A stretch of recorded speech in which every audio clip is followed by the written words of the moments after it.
My name is Katrina Scott, and I am the Academic Director for the Center for Research and Education on Violence Against Women and Children here at Western University.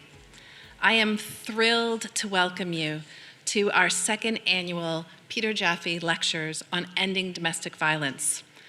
I'm thrilled to welcome those of you who are here in person, as well as those of you who are online. I would like to start this event with the land acknowledgements, and I invite the Dean of our Faculty of Education, Professor Donna Kotopoulos, to the stage.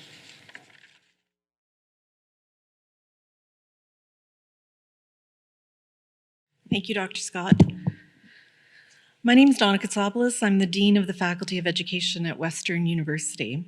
I'm a first-generation Canadian. My family are settlers primarily to the city of Toronto, which are ancestral lands and traditional territories of many nations, including the Mississaugas of the Credit, the Anishinaabe, the Chippewa, the Haudenosaunee, and the Wendat people.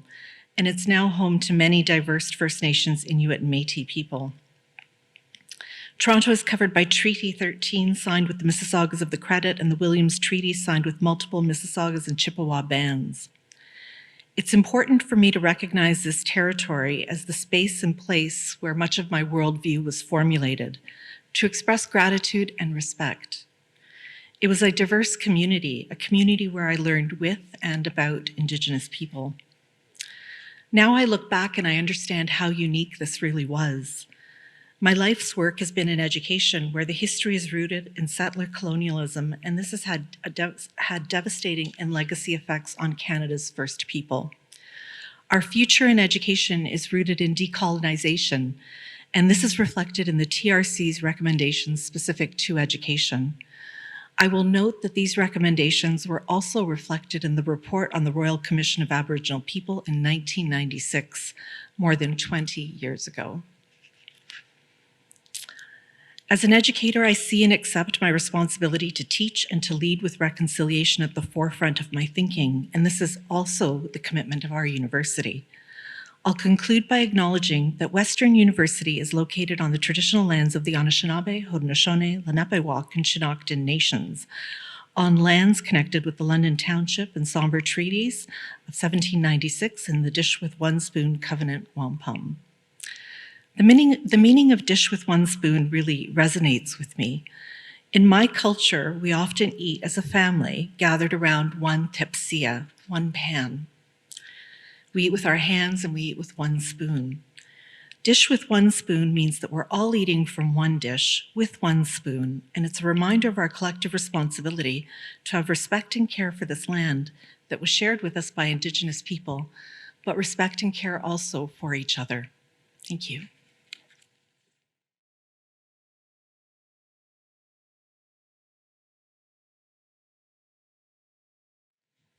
The Jaffe Lectures were started last year as a way to recognize and honor the contributions that our colleague Peter Jaffe has made and continues to make to ending gender-based violence.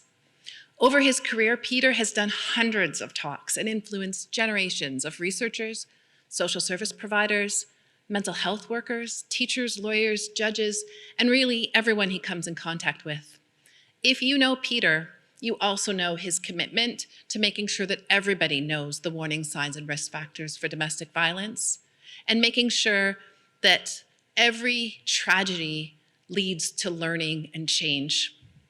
When Peter moved to emeritus status, it was only fitting that we continue his legacy by offering a lecture series.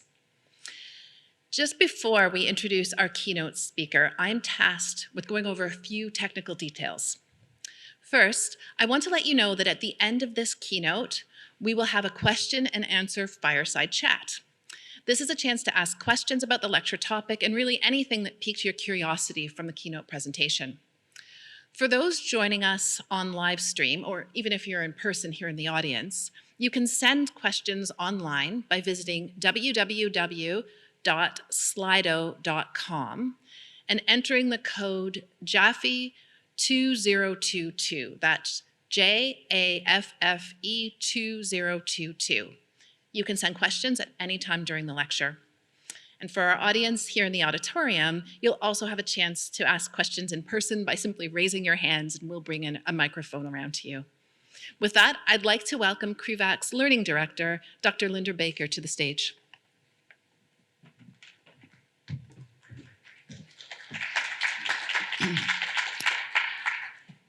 Thank you, Katrina. I have the pleasure of introducing Dr. John Devaney, the Centenary Professor of Social Work and the Dean of the School of Social and Political Science at the University of Edinburgh in the United Kingdom.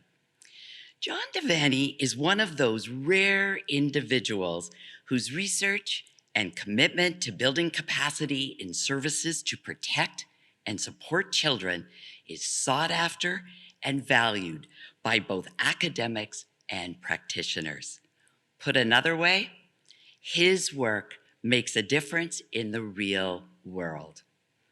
Perhaps one of the reasons for this is that John Devaney spent almost 20 years working as a community-based social worker, providing direct support to children and adults with learning disabilities, and then working with families in statutory children's services in Northern Ireland. His practical experience and the rich learnings he gained from children and their families are part of him and inform his teaching and his research. Currently, he is undertaking funded studies on children's experiences of domestic homicide in the United Kingdom and Australia. More specifically, he is studying the long-term impact on children of experiencing domestic abuse and evaluating innovative approaches to working with families experiencing domestic abuse. His work helps us understand what interventions are most helpful to children and families experiencing domestic abuse, and he challenges us to consider whether there are better ways to support children and keep them safe. Among his many publications, contributions, and distinctions, Dr. Devaney convenes the International Community of Practice for the Study of Domestic Homicides. He was awarded a Churchill Fellowship in 2012 to study, work with men who use violence and abuse in their intimate relationships. I could tell you more about John Devaney, but in his humble way, he told me to keep it brief.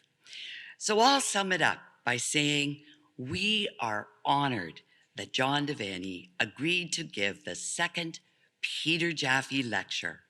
Whether you are with us here in the auditorium or attending online, please join me in warmly welcoming Dr. John Devaney.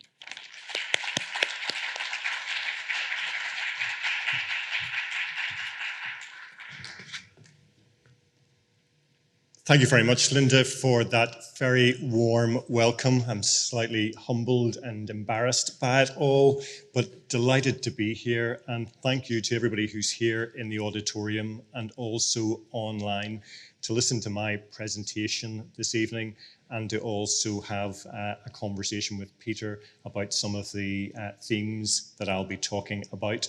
I'd like to extend a very big thank you to Katrina and colleagues here at the Centre for Research and Education on Violence Against Women and Children, both for the invitation to be here, but also for being very well looked after over the past couple of days. So I think that sort of is reflected just in the general sense of the university as an institution, but also in terms of the centre. I'd like to make a few opening remarks, which are about Peter himself. And as Mali pointed out to me this morning, I hadn't realized when I was putting together this slide that whilst I'm wanting to pay homage to Peter's significant contribution in so many aspects of the work around violence against women and girls and domestic violence more broadly, that when I put this slide together, at the very bottom, it says influencing the world since 1583. He actually looks much younger than that, but he has certainly been making a global contribution over many years.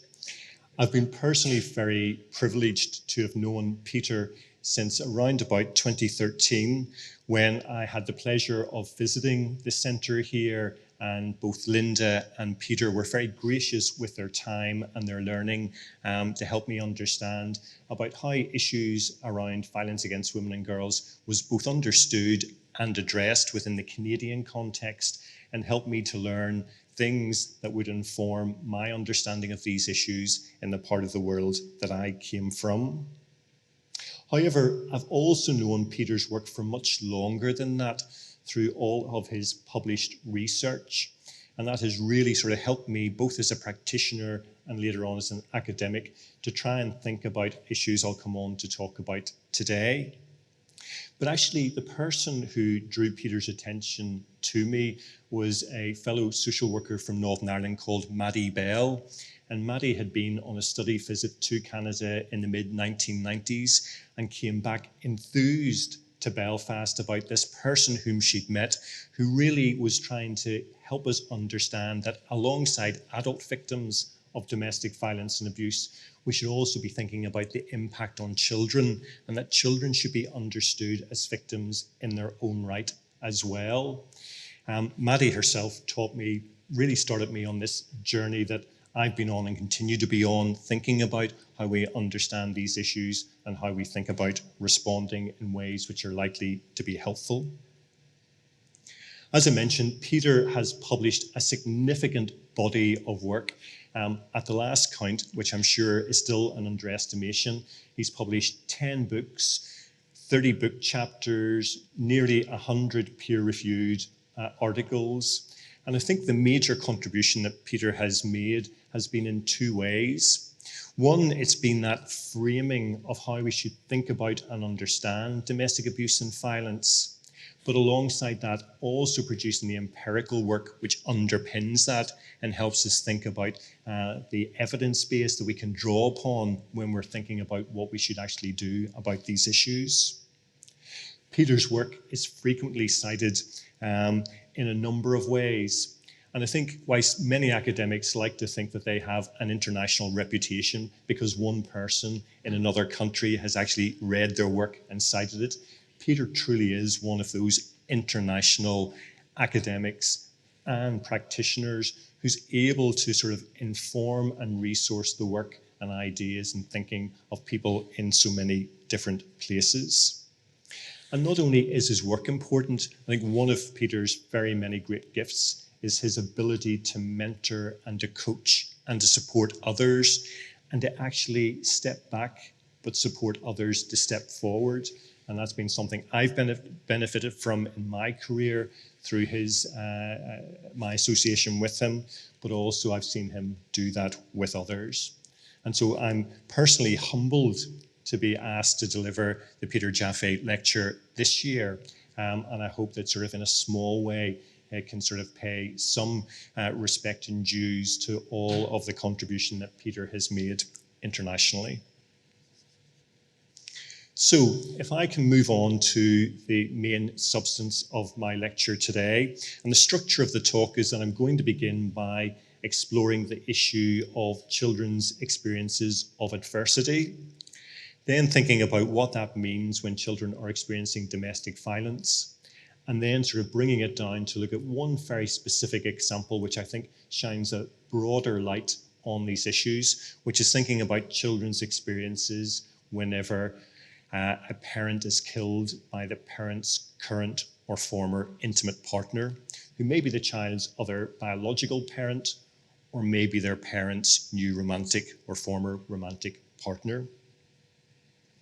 I suppose what I'm hoping to do is to try and say, how might we understand children's position in relation to this horrendous event from primarily a child rights perspective, trying to think about what is it that we should be thinking of from a child's point of view, but also in terms of how we uphold their rights. And I'll get into providing some examples of that later on to try and illustrate why I think that is so important, and how we need to move beyond seeing children as passive recipients of our beneficence to seeing them as individuals in their own right who have both the right to be consulted about what happens to them, but also we need to be thinking carefully about whose rights we're actually dealing with whenever we get into both the criminal and family justice systems. As Linda mentioned, I've had a very long and very fulfilling career as a social work practitioner, and I've worked in policy circles as well before moving into the world of academia. And a core theme throughout all of my work has been the desire to understand and address the often lifelong impact of children's experiences of adversity.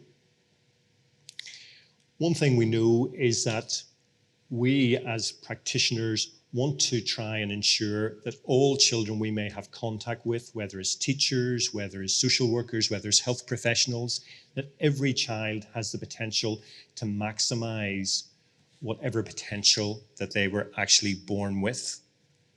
But we know that not all children are born into equal circumstances, and that many children experience a whole range of adversities that they have to contend with. Therefore, what is it that we might do to create opportunities to support every child and to address the factors that complicate their lives? It's not only good for those children, although primarily it's best for them if we're able to do that, but it's also good for the type of society that we all want to be a part of. Thank you. It's the difficulty of being my height, is that sort of things have to be adjusted quite often. Childhood adversity comes in many forms. It can be growing up in poverty. It can be the experience of racism. It can be living with disability, experiencing maltreatment, or being traumatized through a significant life event. We have a very strong body of evidence from Michael Rutter through to Vincent Folletti and Robert Anda, on to David Finkelhor and Heather Turner and colleagues. And then within the Canadian context with Barbara Fallon, Nico Trocme, Peter Jaffe. We've also got Katrina Scott's work, which helps us to understand the impact both at the time and over the life course of children experiencing adversity. And through that body of work, there are a number of clear and core messages. Firstly, children often experience adversity in multiples, and we need to be alert to how different types of adversity might intersect if we are going to meaningfully address these. So we need to think about the role of structural issues, such as poverty and racialized practices, whilst also trying to think about how we deal with issues at the family and individual level, including children's experiences of intimate partner violence. Next, children can be resilient, and we were having a conversation about this yesterday. And they can recover from adversity if it is short-term and offset by strong relationships with caring, loving, and nurturing others. And that really can be bolstered if they also have the opportunity to be in caring, nurturing environments such as schools. But finally, the children who will have less positive trajectories into adulthood are those who experience multiple adversities over lengthy periods of time with little in the way of mitigation, remediation, or compensation for those experiences. So my lecture today is going to start focusing on a relatively small group of children who experience a very particular event in their lives that then starts to change the course of their life. The murder of children by a parent's current or former intimate partner.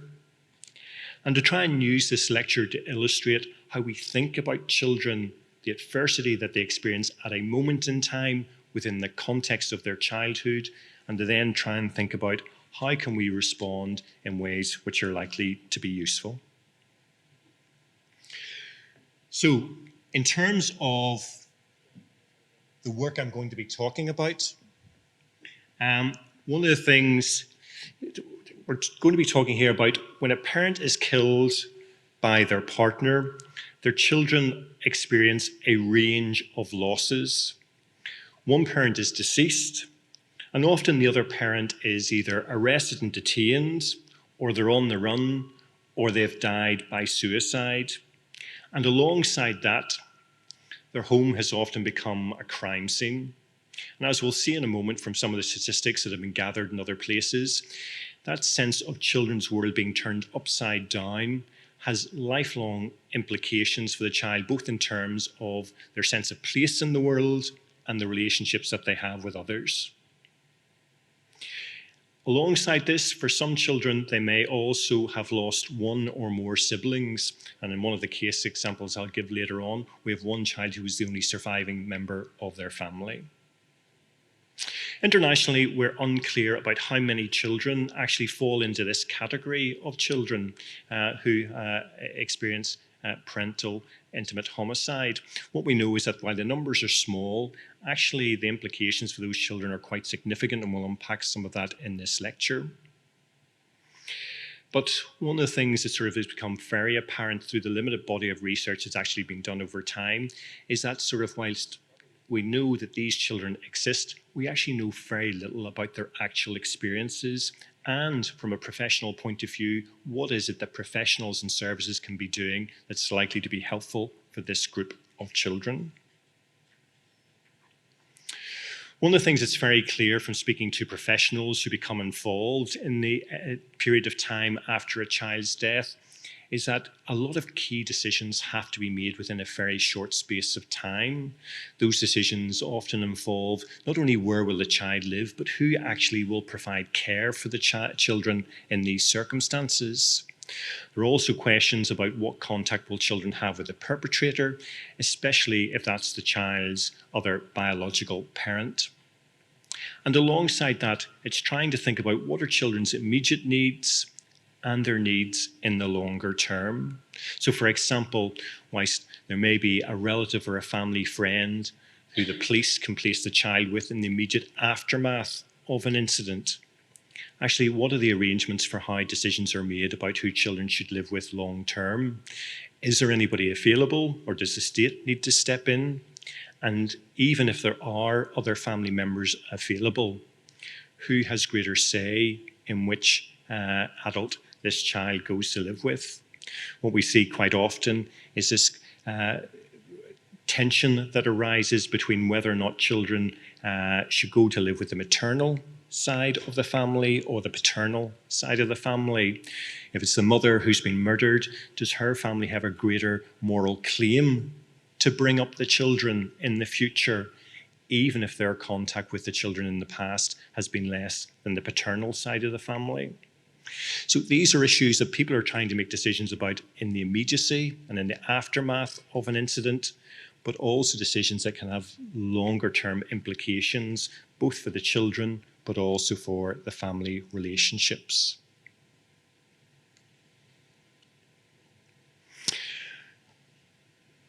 In terms of my own professional practice, I'd sort of had one family that I worked with where this was an issue.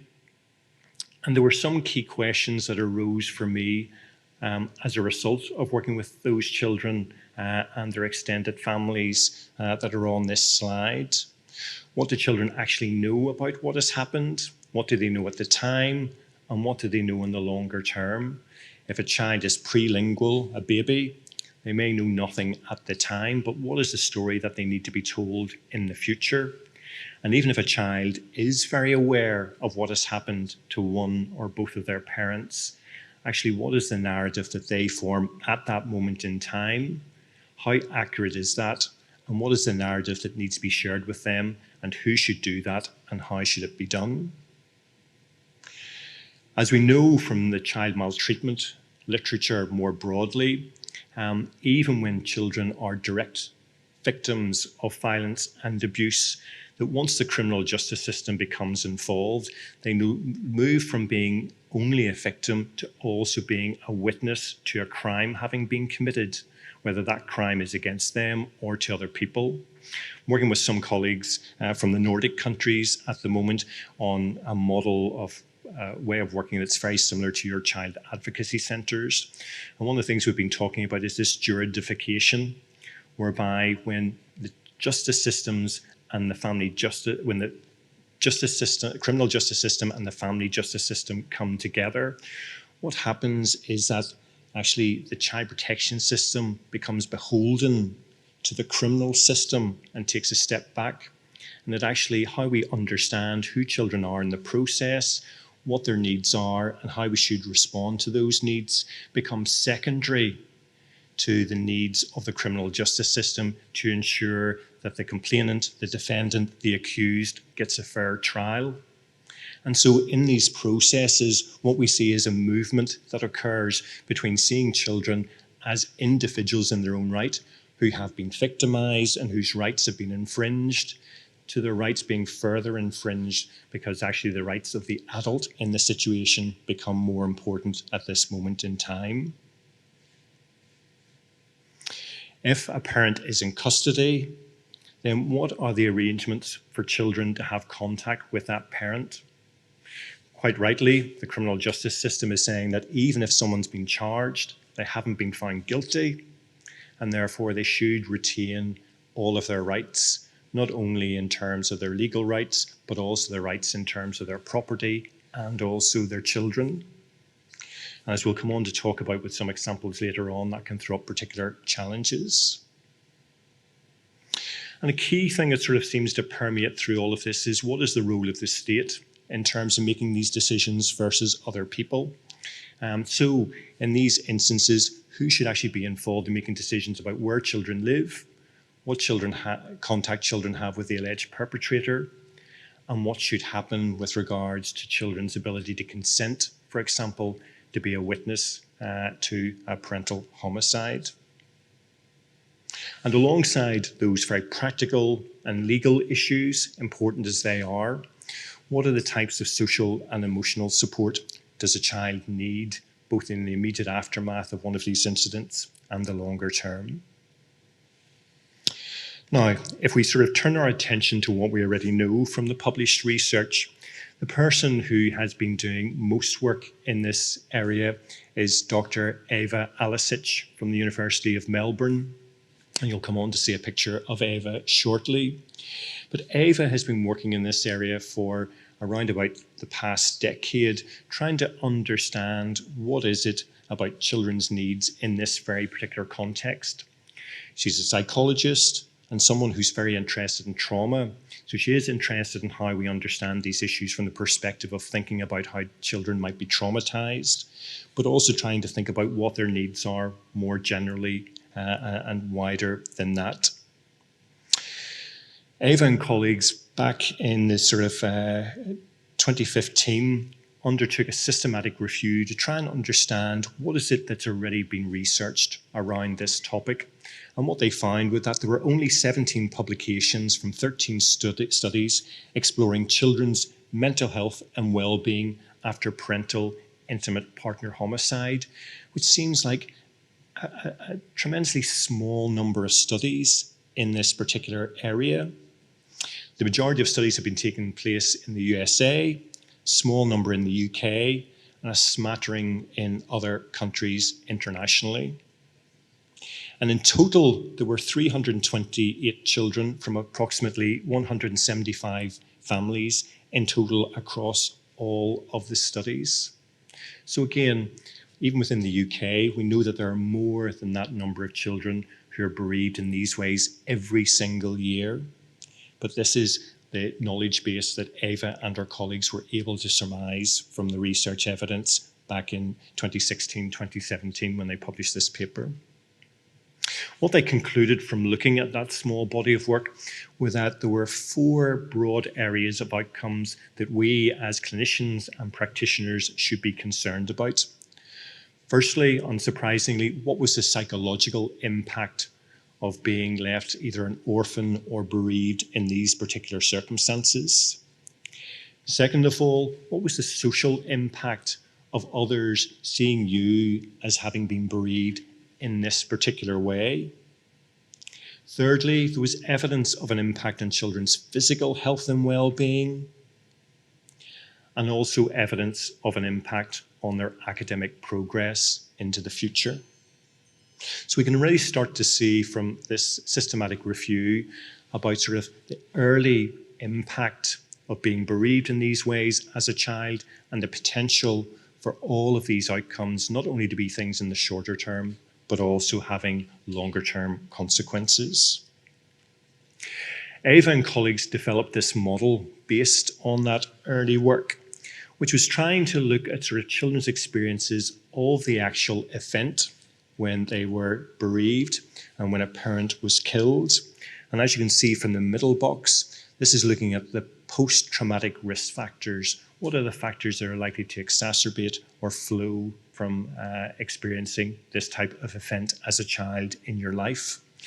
But also recognizing that for many of these children, this may be the culmination of many months or years of having lived with a whole series of other adversities, and in particular, living in family situations where there's a long history of intimate partner violence that children have been exposed to and have experienced.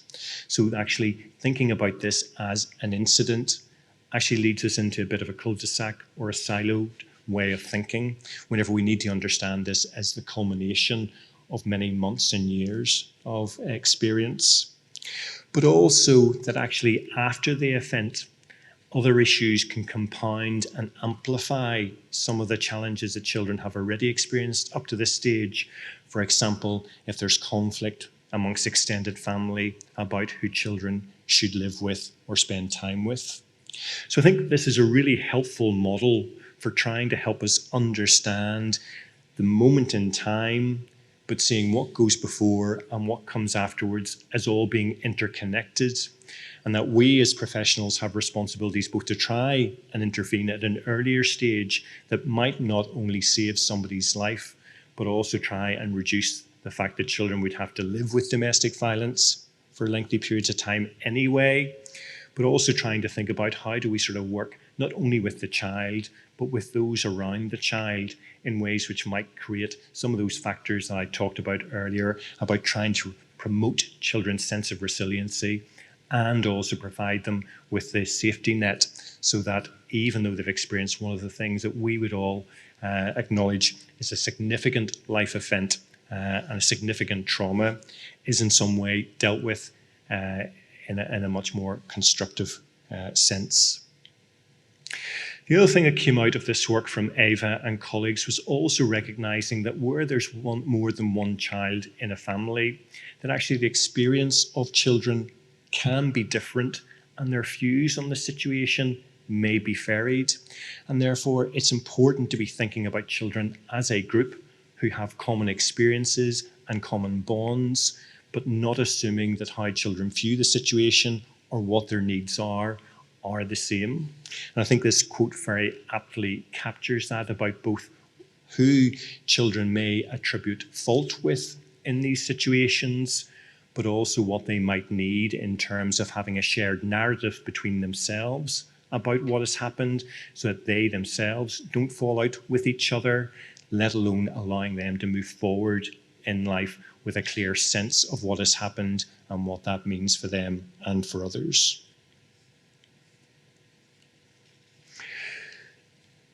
The reason that Eva and colleagues had undertaken a systematic review was that they'd been asked by the Dutch government in the Netherlands to actually undertake a research study looking into this issue, because there'd been a very high-profile case in the Netherlands that had gained both attention in the media and therefore had perplexed politicians as to what to do. And politicians, in terms of trying to think about what was the right thing to do, felt that it would be important to have an evidence base to inform policy and practice going forward. So the research team in the Netherlands pulled together, were asked to do two things. One was to try and estimate the prevalence of this issue in the Netherlands, and secondly, to try and think about what were children's needs after such an incident. What they found through looking at a whole series of administrative databases, some that were held by criminal justice agencies, others by the coronial courts, and others by child protection services, was that over a 10-year period in the Netherlands, they had 256 children who lost a biological parent due to cases of intimate partner homicide. Mothers were overwhelmingly the adult victim, which is a pattern which is internationally true. On an average, the children were aged around about 7 years, although sort of also, as all of you will know, that there were children who were babies in this study and those who were sort of almost had reached majority in terms of adulthood. What was different about this study compared to the others that I talked about a few moments ago was that well over half of the children were considered immigrants. And at that point in the Netherlands, about 20% of the population were immigrants. So actually they were overrepresented in the statistics. Now, why might that be the cause? Could it be that wider structural issues to do with racism and poverty are more likely to be experienced by immigrants? Is it the fact that actually immigrants to the Netherlands maybe come with different cultural practices or different understandings of certain issues? Eva and colleagues didn't have the data in which to be able to sort of unpack that issue, but I think it's worthwhile looking at in terms of trying to understand whether or not, as Peter's work has shown repeatedly, actually we need to look at the intersection of issues in a way which gives us a more nuanced understanding of what might be going on to better inform the types of approaches that we may want to use. On this slide, and apologies because for those sitting in the auditorium, the details might be quite small. But what it shows here is that in the majority of homicides, they took place in the child's home. So the place that all of us would say should be the safest place for us as adults, as well as for our children, becomes the place where the most horrendous of things has happened not only to the child, but those who are close to them.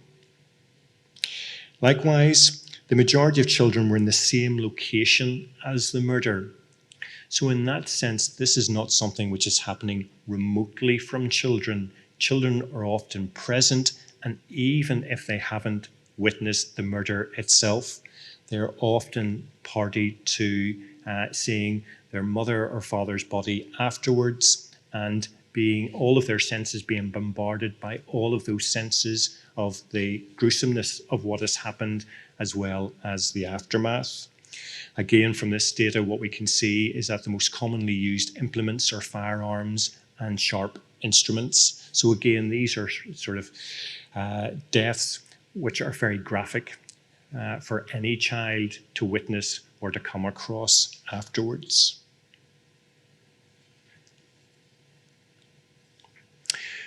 Final bit of Eva's research in the Netherlands was then looking at what do children say has been their experience in the aftermath of these incidents. They spoke to 23 children and young adults aged 8 to 24, split between 2/3 female and 1/3 male. 21 children lost their mother and 2 children had lost their father. And what they all reported were substantial and persistent difficulties, including distress, conflict between family members, and their own feelings of unsafety. We have one example of a young boy that we've interviewed for our recent study that I'll talk about in a moment, who couldn't sleep at night in the aftermath of his mother's murder by his mother's partner. And the boy ended up remaining in the family home when his grandmother moved in to take care of him. And of course, everybody attributed to his lack of being able to sleep at night to the trauma that he had experienced. But it was only when people talked to him about what might help was that he pointed out a chair in the room where the individual who killed his mother used to come in and sit on that chair in the evening time and talk to him at bedtime. Never in an inappropriate way, but this was a very visual reminder of the individual who turned his life upside down. So feelings of unsafety can be those feelings to do with a traumatic event, but also can do with sort of physical reminders of what has happened.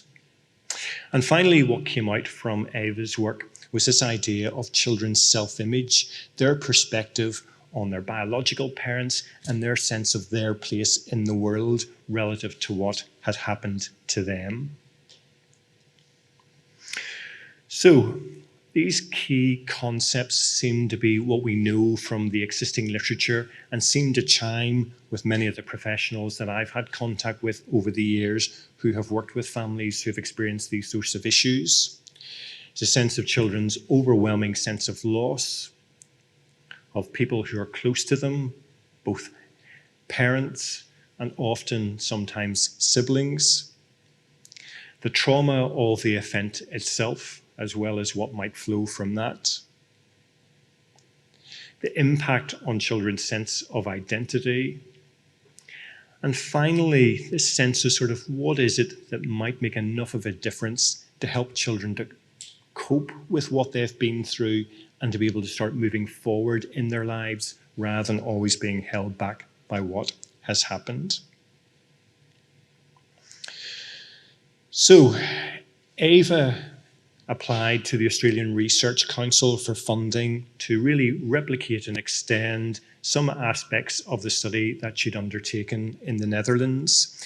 And therefore, where Ava's based at the University of Melbourne, my own university in Edinburgh in Scotland, decided to collaborate to undertake the same study, but in two very different jurisdictions. They're very similar in many ways in that they're predominantly white Anglo-Saxon countries, connected through a shared history of empire and colonialism, but also with lots of things in common still today, but also with very different legal structures, and the way services are organised and delivered is also quite distinct. And because what we were interested in was not only trying to understand, gather more information about sort of what are children's experiences, both in the direct aftermath of a parent being killed, but also in the longer term, but also to try and understand whether or not actually there are some things which are universal in terms of the experience of children, family members and professionals, but also trying to understand whether or not that might be influenced by the local context, whether that's to do with culture or whether that's to do with the way that legislation is framed or services are organised. What you'll see here in this slide is Ava, who's on the right-hand side with the glasses, who's leading the project. She's responsible for the whole project, and I'm leading the arm in the UK and Ireland. And who you see on the left is Catherine Joy. And Catherine is a member of the research team, a very valuable member of the team, but who also has lived experience as her mother was killed by her father. So she brings something in addition to what Ava and myself can contribute to the research project, and her involvement in the project has really helped to both shape how we think about the research, how we undertake the research, and how we plan to try and use the research findings. The plan is that we interview 60 individuals in Australia and in the UK and Ireland, and we're about halfway there in both arms of the study. Like many research projects, we were impacted by the pandemic, so we're about a year behind schedule at this stage, but back on track. And the plan is that we speak to 20 young people in each country who have been bereaved in these particular ways, 20 carers or other family members who play a significant role in the child's life, and also 20 professionals who are involved in the aftermath of a child's bereavement in these ways. And what we're seeking to do is to explore a range of issues, including young people's sense of self.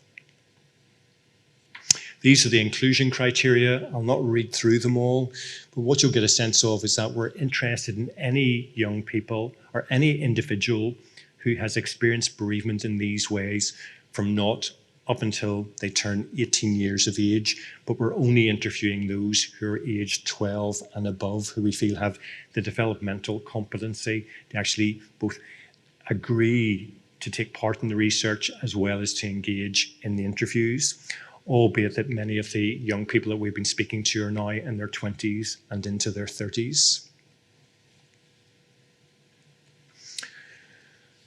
As I mentioned earlier, one of the things we're interested in this issue of identity, and we're very conscious of the fact that there's already a significant and important body of literature primarily around the issue of spoiled identities with regards to survivors and victims of sexual assault and sexual abuse. And it's this notion of how an individual feels that something that they've had no control over has put them on a different life trajectory than otherwise they would have been on, and that their sense of self, as well as others' perceptions of them, have been changed as a result of that rape that they experienced, or in our case, the murder of one's parent by their intimate partner.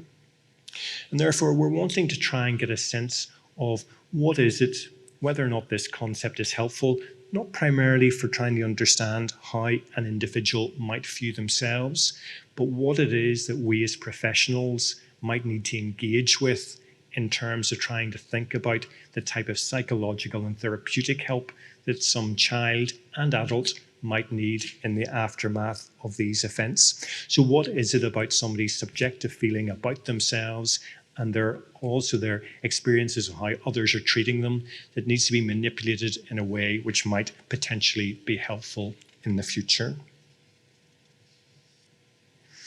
So for the last 10 minutes of my talk, I'd like to draw upon some examples of our current work to highlight some key issues.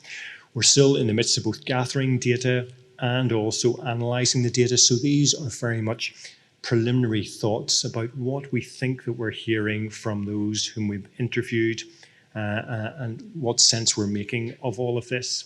What we're going to be doing is, once we've sort of completed our initial analysis, is to go back to those who actually took part in the research, to actually sense check what it is we think we've heard, so that we can make sure we're in sort of representing the experiences and points of view of individuals as accurately as possible.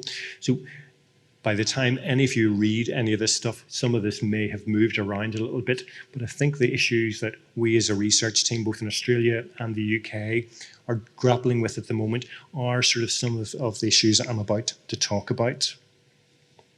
First one is coming back to this issue of children's sense of agency in the aftermath of one of these events. Quite rightly, adults come in, police officers, social workers, lawyers, health professionals, wanting to try and do something to try and contain the pain that children are clearly experiencing, and also trying to make things right. Starting off with children's physical needs, who's going to look after them, where will they live, do they need anything from their family home, right through to trying to think about what is it that children might need in terms of justice for what they've experienced. So it's not uncommon, so it is common that we hear from young people, carers and professionals that children's sense of place within their family is thrown up into the air in the aftermath of a homicide.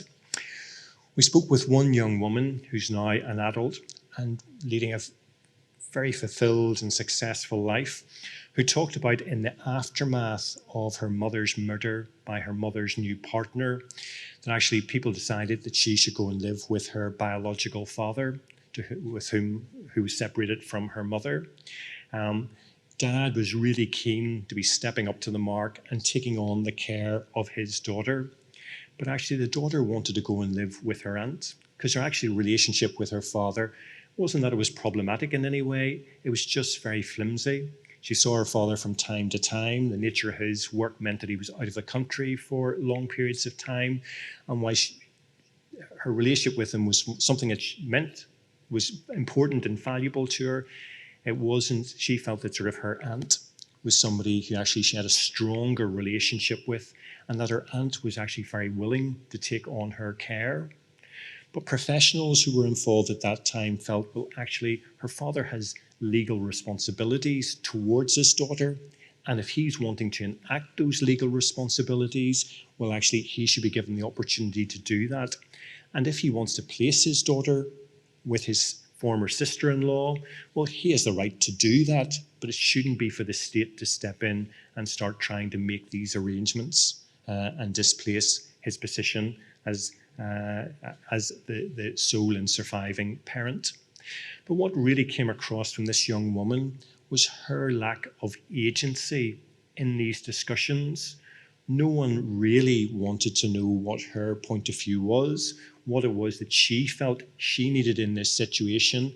And in a way, it just exacerbated and amplified her sense of powerlessness to save her mother, and powerlessness to decide, well, actually, who should step in to take over her care. In another case, what we had was 3 young boys whose mother was killed by her husband, the boy's biological father.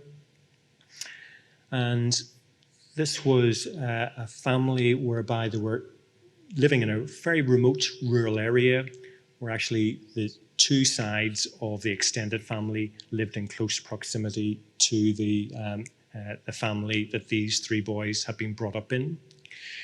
It was mostly their mother's side of the family who had had regular contact with the boys, but actually their paternal side of their family had had ongoing contact as well.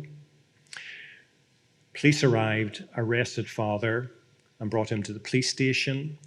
But again, because he hadn't been found guilty of murdering his wife, even though all of the evidence quite clearly pointed to him being the prime and only suspect in the case, it was felt that actually the state shouldn't step in to make decisions about who these boys should be placed with.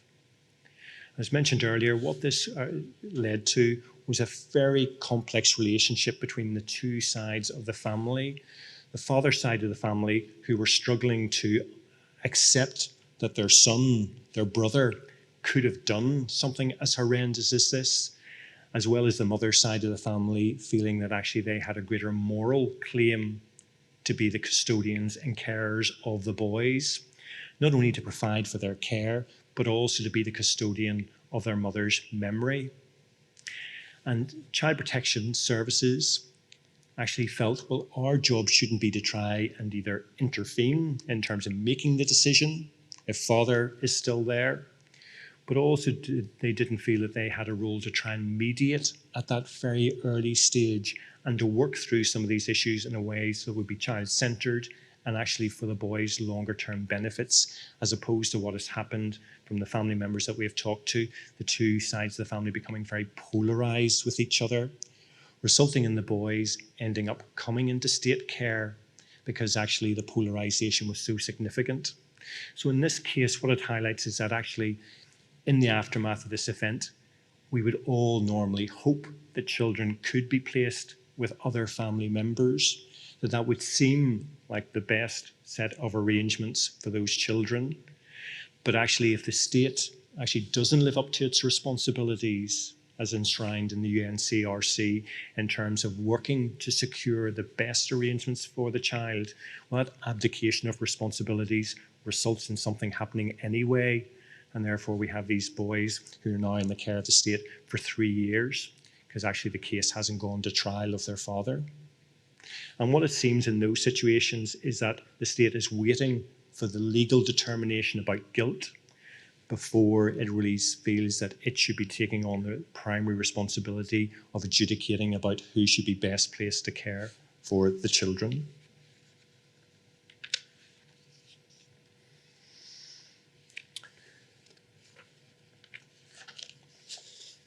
So those are two examples of how, in the aftermath of intimate partner homicide, children's lives can be made more complicated rather than less complicated because of the legal situation that children find themselves in, because of the way that services are reluctant to become involved, because of the uniqueness of these situations and not being clear about what is their responsibilities in situations such as these, but also the complexities of human relationships, especially when families are trying to make sense of what might have happened. However, the one thing that's also come out of the interviews has been the flip side, in that there can also be some benefits from children even after such terrible events. We've one example. It was a health professional who we interviewed, talked about a young girl whose mother and sister were killed by mum's new partner, who she'd only been in a relationship with for a matter of weeks. And what the health professional was saying was that this was a young girl whose father hadn't been in her life at all. The young girl was then placed into foster care and actually was thriving in foster care. That was partly as a result of the love and care that the foster carers provided, but also was a reflection of this was a young girl whose mother had experienced lots of difficulties in her life, had been moving around the countryside. The child had never had a permanent home. She never stayed in school for more than a couple of months, and therefore her life was quite chaotic. So even though this terrible thing had happened to her mother and sister, one of the positives that had come out of it was that actually she was able to set down some roots with the family, go to a school, develop friendships, and actually start to thrive, which isn't to minimize this other aspect of her life, but is coming back to one of the earlier points about we can't see the incident in isolation of what children have had to live with and experience before that incident, and actually what we might be able to do afterwards, both to try and help them contain the anguish of what they've been through, but also help them to try and move their life forward rather than being held back by what has happened.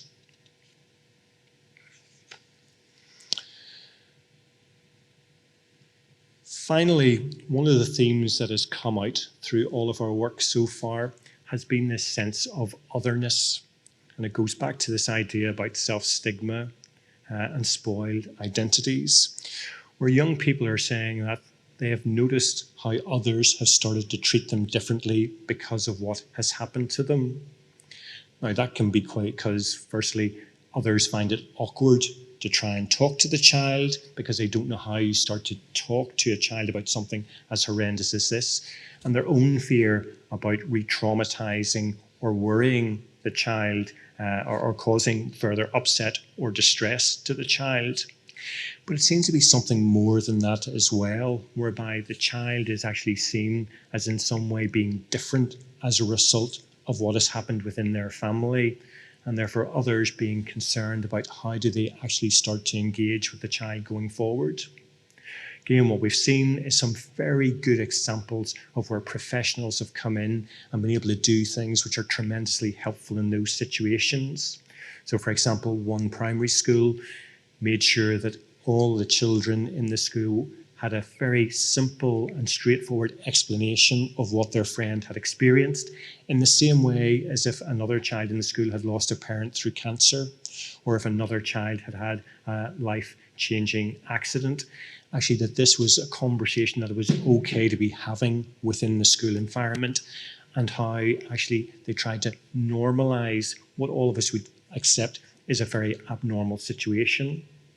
Likewise, in another situation, what we had were professionals meeting together on a monthly basis, including professionals such as the school and the health providers, as well as specialists who were trained in trauma rather than in domestic homicide, to try and give advice to the carers of the children and the professionals who would see the child on a regular basis about how to speak to the child and how to respond if the child made disclosures about either the incident itself or things that had been happening beforehand. And again, in that situation, what the professionals were reporting was that advice about how they could engage in trauma-informed practices actually seemed to work very, very well for that particular child. So, to conclude,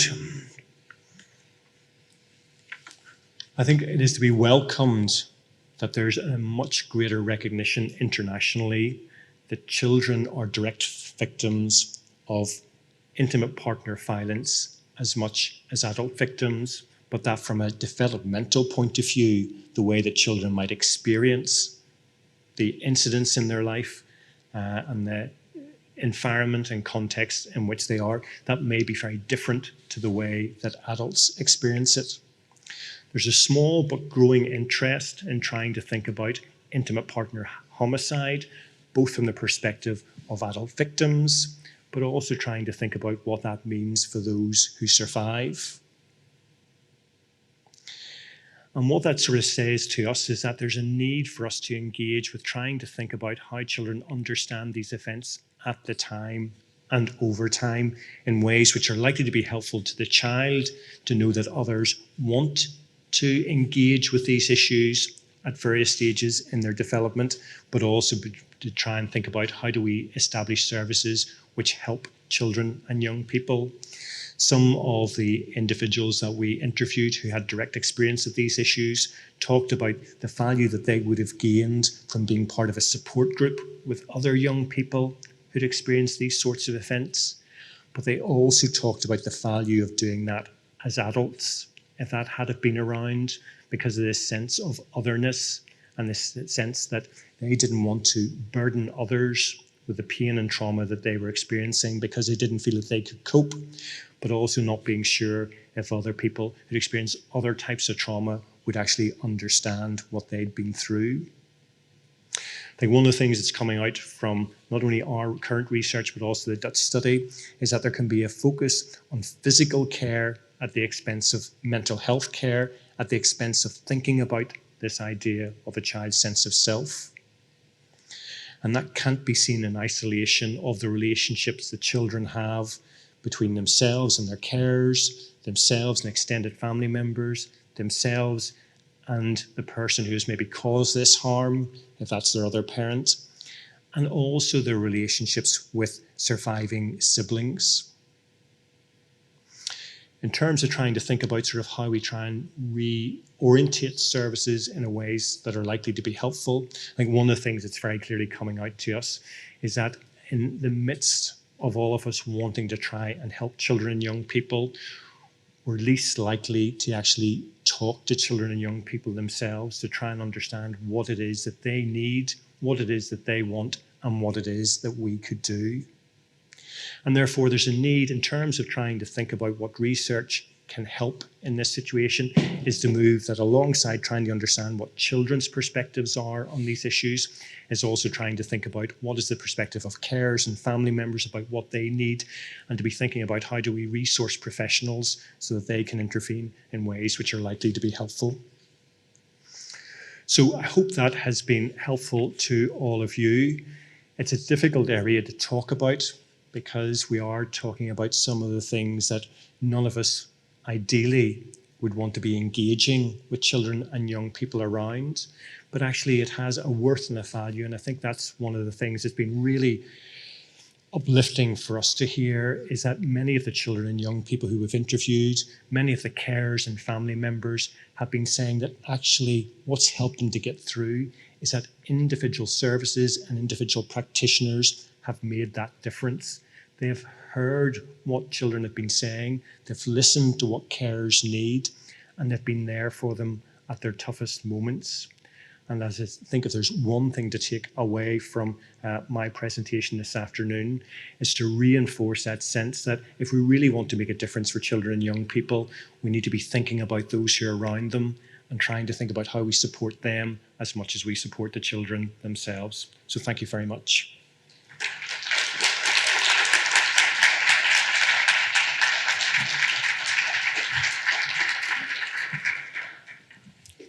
Thank you very much. You know, there's just a couple things that are really, well, there's many things that are really sitting with me, having heard your talk, John. The one is that there's so few studies on this issue, and I noticed Canada wasn't up there, and how important it is that we actually hear and think about and document children's voices. I guess that's the second thing that's going to stick with me is the stories and the injustices that children are continuing to experience, the harm children are continuing to experience after having suffered the most terrible tragedy, and how important it is for us to lean in and always ask, well, wait a second, what's happening with the children, and to make sure that those harms don't continue. And finally, your final message around, as we try to protect children, I think we forget that one of the most important ways that we can do that is to make sure that we give children voices. So I'm sure we're moving now to the Fireside chat section of our program. So please continue to stay with us. If you have questions for John, there are two ways you can do that. As a reminder, if you're in person or online, you can go to the website, which I think is going to be on the screen, but it's Slido, and it is Jaffe 2022.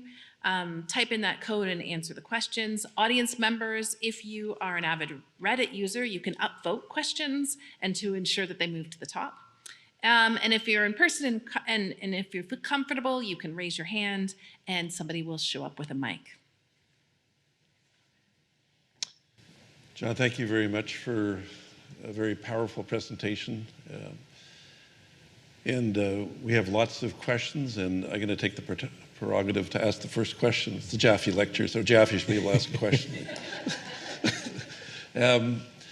As I was listening to the presentation, I was reflecting on how difficult this work is in terms of how it affects professionals who try to help children in these horrific situations, and even researchers reading these accounts and trying to make sense of the patterns. I guess one of my first questions for you would be vicarious trauma. How do you manage personally? How do you advise grad students, the helpers you work with? How do people survive? Because obviously you can't help children in these circumstances unless you can deal with your own grief and personal trauma, hearing the stories. Any reflections on that issue? I think that's a great question, Peter, in terms of thinking about, and I think there's been much greater recognition over the past decade about the vicarious trauma and the impact on those who work in this area.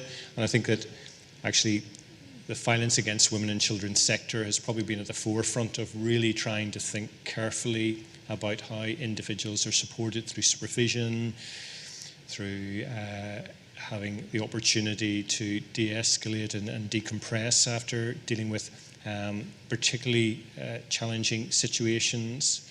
I think from a personal point of view, it really did help to have come from practice into research as a way of trying to think about what were some of the healthier ways of coping around that, both in terms of thinking about physical health, in terms of doing physical activities, but also in terms of having really close friends and colleagues to whom I could turn to talk about some of these issues, particularly ones that sort of tend to get in under that armor that we sort of sometimes build around ourselves, and to accept that it's okay for this to impact upon us, and it may not, everything that example that we're looking at may not impact in the same way, and some may impact more, but that's okay to accept that and to feel as though one can discuss it. That's important. Perhaps we all need a fireside chat, because it's helpful, certainly we do in the research, to know that you're not alone, and there's certainly people across the globe struggling with the same issues and trying to help children in these circumstances. Some of the questions that are been sent in by some of the viewers online. One is the question about why is there so little research on the impact of in-bed partner violence and homicide on children. So some of the numbers, sort of shocking that there's such little interest. Why don't people care about children?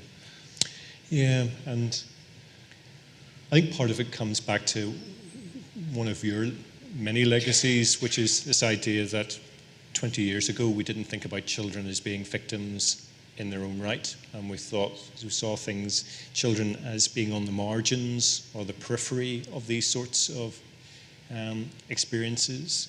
And I think as we've sort of grown to recognize children being impacted by domestic violence and abuse, and that impact can be longer term, I think that sort of raised visibility about children in general. I think in terms of domestic homicide, I think it's only very recently, is my sense, that there's been any significant work done around adult victims, let alone also thinking about survivors and thinking about what that might mean for them. So I think it's partly to do with how we understand domestic violence in children, but also the fact that it's not the area that people have wanted in the past to actually put money into studying. They're much rather sort of study the impact of cancer on children rather than this. Being in the Faculty of Education, one of the things we try to do is prepare future teachers for this topic, and having teachers recognize their children in the classroom. We estimate 3 to 5 children in the average classroom who are dealing with the aftermath of domestic violence. A question that's come in online is, what can we do to help educators become more aware around children who are living with domestic violence? Are the teachers maybe the first ones who see the sparrows coming out of the coal mine, so to speak? What can educaters do? It's a great question, Peter. My wife's a primary school teacher, so I'm really alert to the fact that within a classroom there may be a whole range of, there may be a large number of children with very different needs, many which are to do with factors outside of the classroom as well as the child's education. And I think it's trying to think about how do we resource teachers in a way that recognises they can never become an expert in all of these different issues, but feel that they themselves have a good grounding in some core concepts and ways of helping, which is why I think that some of the approaches to trauma-informed practice and trauma-informed care can be quite helpful.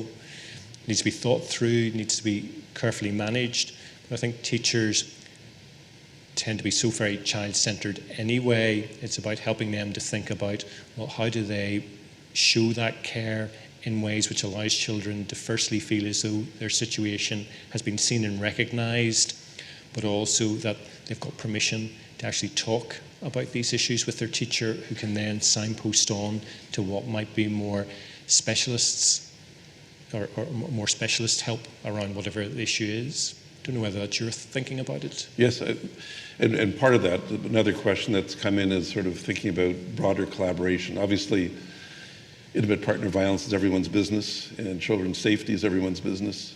So how do we get different systems to collaborate? I'm thinking about some of the research you presented and some of the case studies. You were looking for partners across different sectors to work together rather than be in silos. Any suggestions about how to enhance collaboration, things that you might have seen in your studies and in your work?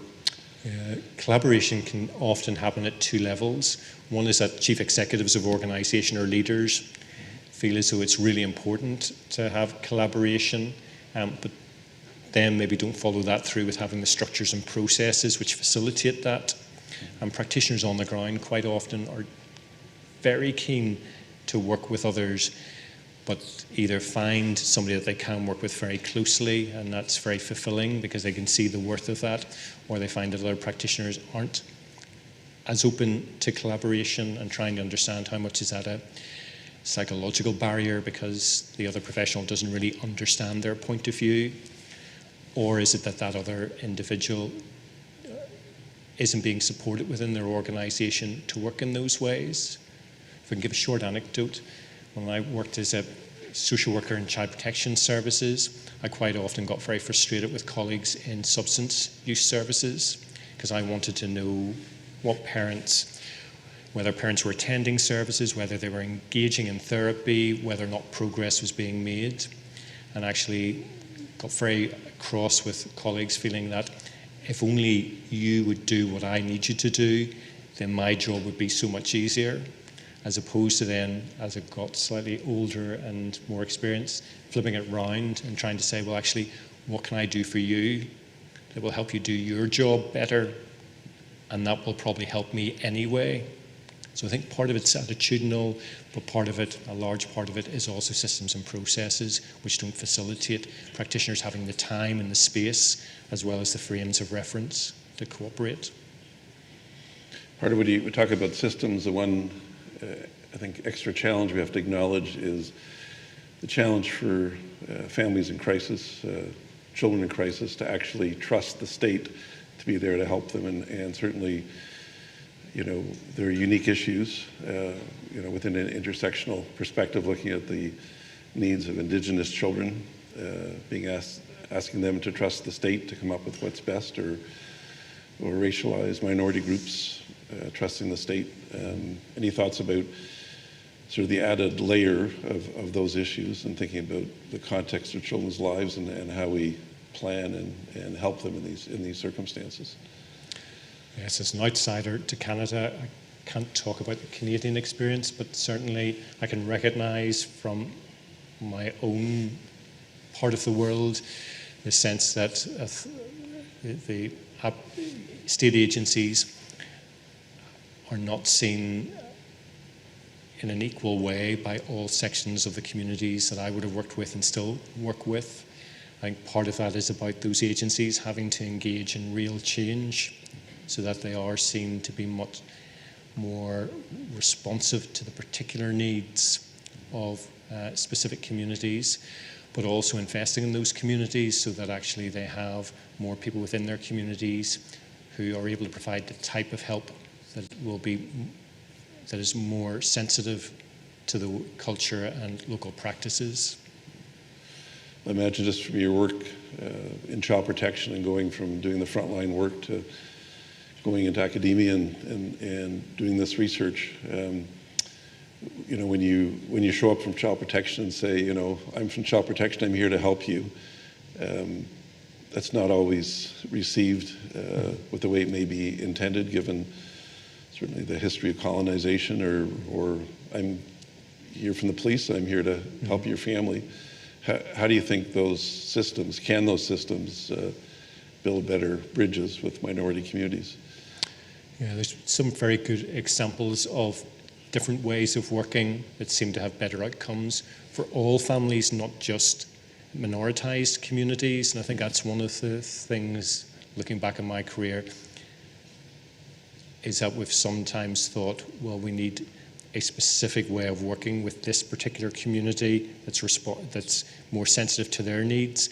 And actually we do, but actually that new way of working could also be beneficial to the majority population as well.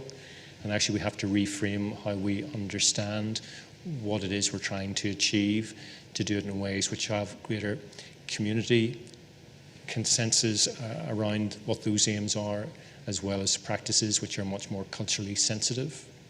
And I think one of the challenges for many practitioners is that it's more difficult to engage in some of these different ways of working in an environment whereby resources are constrained and where actually the volume of work is greater than the capacity of the system to deal with it. And therefore people feel as though they're being processed through a system, and in reality they likely are, as opposed to feeling as though somebody's beside them and taking the time to understand what their needs are and what help would look like for them. I have a next to impossible question for you, so just to prepare you.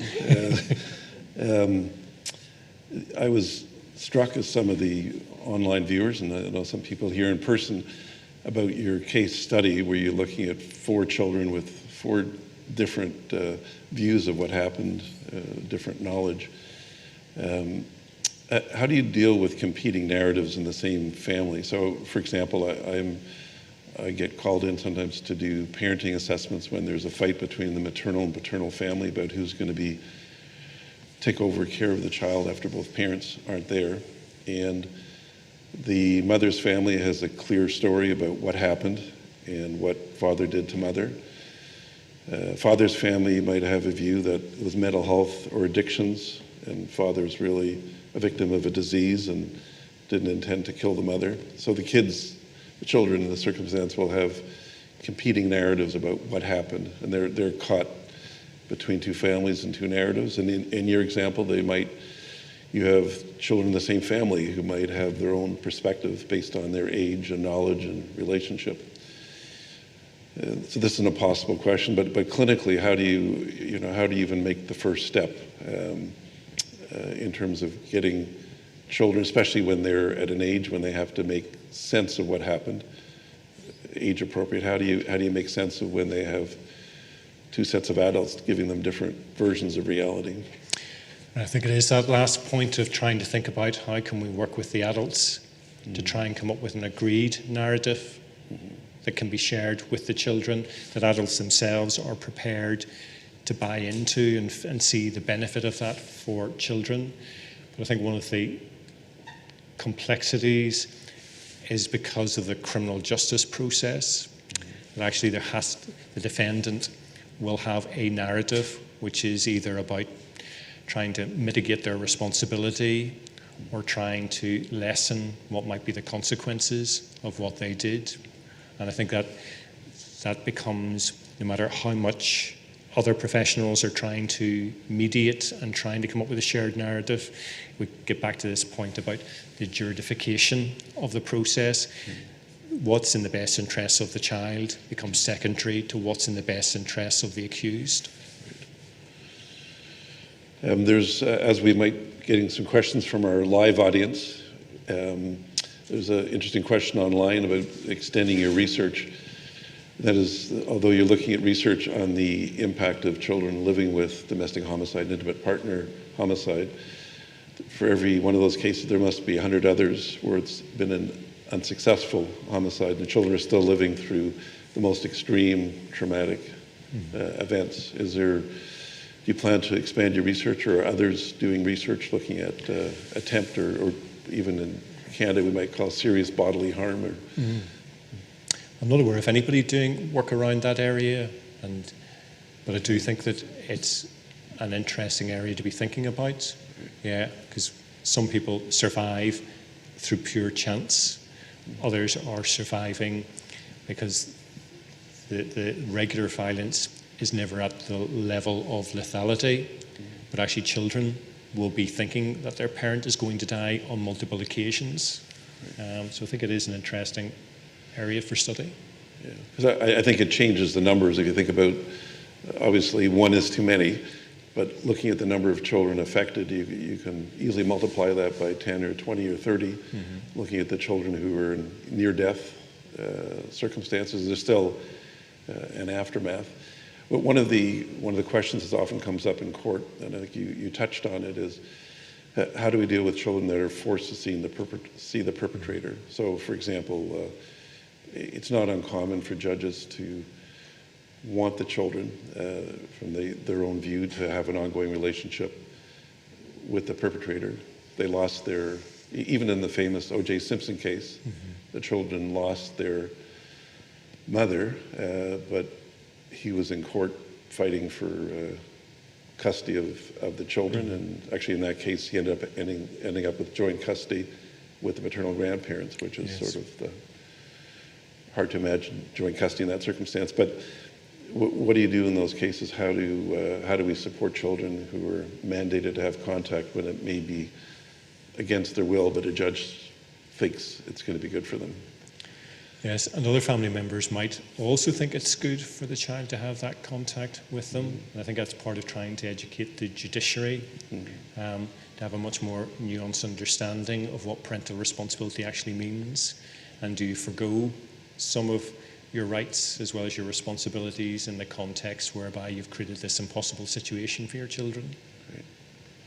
So part of that, I guess you're saying, part of that is judicial education and obviously rethinking the nature of contact and how that contact should be taking place. The lights are a bit blinding here, so I want to make sure I don't miss any hands in the audience. If there is a hand, Mally, if you could point me in that direction. There's a hand. Hey there. Thank you so much. I really enjoyed your lecture. I have both kind of a theoretical and a practical question. You talk a lot about sense of self for children and identity. And I'm wondering if you can touch a little bit more on the importance of identity formation and its relationship to treatments and processing loss and resiliency. Yeah, it's a really good question, because I think that's one of the things that we still haven't got as far as trying to think about, well, actually, if we feel that there is something about children's identities being impacted by what they've gone through, why wouldn't it be impacted because of that? And what is it that services could actually do that would be helpful for children and young people in this context? So Catherine, whose photograph I showed you earlier on, has some really helpful reflections in terms of thinking about how professionals try and engage with children and young people's identities, as opposed to sort of this sense of their identity being primarily seen through the lens of this incident. And I think that's something that we'll want to play around with, is trying to think about, well, actually, how much in the rush to offer help and to try and do the right thing, do we focus too much on that singular incident, as opposed to trying to give children and young people, especially as they move through adolescence and into young adulthood, the space to explore the many facets of their identity. Because we know that for many young men, they talk about the worry that they'll grow up to be like their father. Generally in the domestic abuse and intimate partner violence field, and that they sort of welcome the opportunity to sort of talk through that at the same time as talking about their sexual identity, talking about sort of their hopes and aspirations for what they'll do in the future in terms of not only relationships but also career. And I think that that's probably the way that we're thinking about these issues at the moment. One of the points you make on the issue of identity is boys who think they're doomed to grow up like their dad. and in terms of identity. And I always think that's a challenge, and I'd like your comments on this, that it's, on one hand, we want to raise awareness around how children may be harmed by exposure to intimate partner violence. On the other hand, we also have to say it's not inevitable, because these acts happen doesn't mean you have to grow up like that. Is that something you see as a clinical challenge?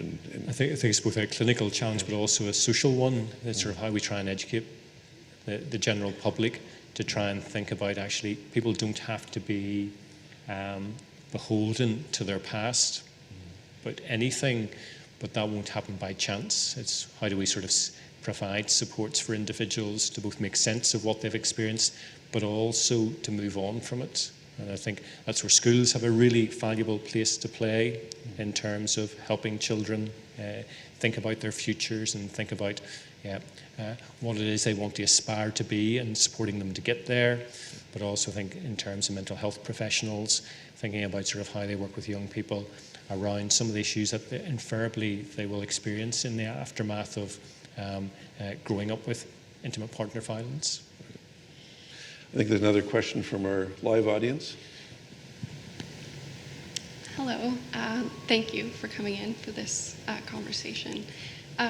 My question is a follow-up from the question that was looking at children who might not understand what has happened, or maybe they were too young. I'm curious if part of the research might be learning from the children what the impact has been at the point of disclosure when they're receiving these narratives, if there's any change in some of those themes like trauma, loss, and identity. That's a very helpful question, because often children and young people will know something about what's happened. The issue is whether their understanding and version of events fits with the narratives of others. So we have had some young people who we've interviewed have talked about the fact that they were getting conflicting stories from different members of the family. And when they went to look at agency records very seldom actually had a clear account. They talked about lots of actions, lots of things that people did, but they didn't actually have an account of what happened and why it may have happened, and people were then trying to piece it together. And also in this day and age, young people go on to the internet and find information there, some of which is in media sources which are really about clickbait. It's about trying to sort of capitalize on people's curiosity, morbid curiosity about some things, versus other media outlets where actually they may be reporting very accurately what may have happened within a court case, but that again is a particular narrative that's presented within that context. So within the UK, we have 4 different legal jurisdictions. 3 of them currently have domestic homicide review processes in place, and we've interviewed some of the individuals who undertake those homicide reviews, because they're very much focused on the adult who has died. But what they're starting to try and do is to try and think about, well, in years to come, children and young people, when they're adults, may want to have access to this report. So what do we include in it that helps sort of today's young person make sense of what happened in the future, knowing that they may not have access to the full report, but that there should be an element of the report that could be made available to children and young people in the future, which has the professional narrative, and as much as possible to try and see if that can be agreed with other key family members. And so I think exploring with adults these narratives and what works and what doesn't work, I think would be a really interesting area of work for the future. It's a question that's came in online. Another challenging question is the issue of children who may be witnesses in court. So children are exposed to domestic homicide. They may be an eyewitness to things that happened before or during the homicide, and now they're being asked to be a court witness. Because they may be, obviously most prosecutors avoid calling children as witnesses, but if the child is the key witness, it may be required. Any thoughts about the burden to those children in terms of having to recall and relive things? There's a tremendous burden, and within a UK context, I'm not sure what the context is here in Canada, but in the UK context, there's great anxiety about providing any sort of therapeutic help and support to children and young people in advance of them giving evidence in court. A lot of that evidence can be recorded close to the time of the evidence or the incident that they're a witness to, but then they would need to be available to be cross-examined on that evidence, and therefore in that interim period they may not be able to get very much therapeutic support around that. And I think from a child rights perspective that can't be right. Right. We're fortunate, I should say, to aside, in our community through the work of Linda Baker and my colleagues at the London Family Court Clinic. We've had a child witness program preparing children for testimony to do what we can to ensure they're not further re-victimized, but in these circumstances it's so extreme and so difficult. So I imagine that would be part of the remedy. And I think that's part of the discussion with judges about whether or not that actually becomes necessary, and what are the ways that the legal system can amend itself to still have a trial and to protect the rights of the accused, but not to sort of invest so much in children having to be the fulcrum of getting a conviction. I have about 10 more questions. I've been saving the really difficult ones. Thank you, Peter.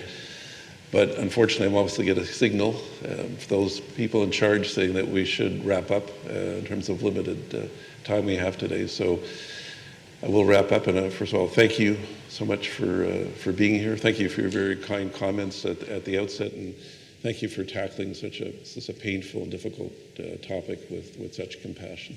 Thank you, Peter.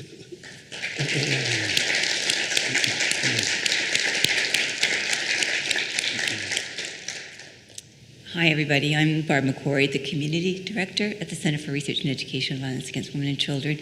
And I'm here to thank you all for joining us today at the second annual Peter Jaffe Lectures. I think that the topic is difficult, but really, really important. Thank you for your time. John, thank you for your wisdom and your insights. The time to come here, to travel. Peter, thank you for everything you've done, laying the foundation for this kind of work. So to those of you online, I hope that you've learned a lot, and I hope that you'll continue to tune into our work.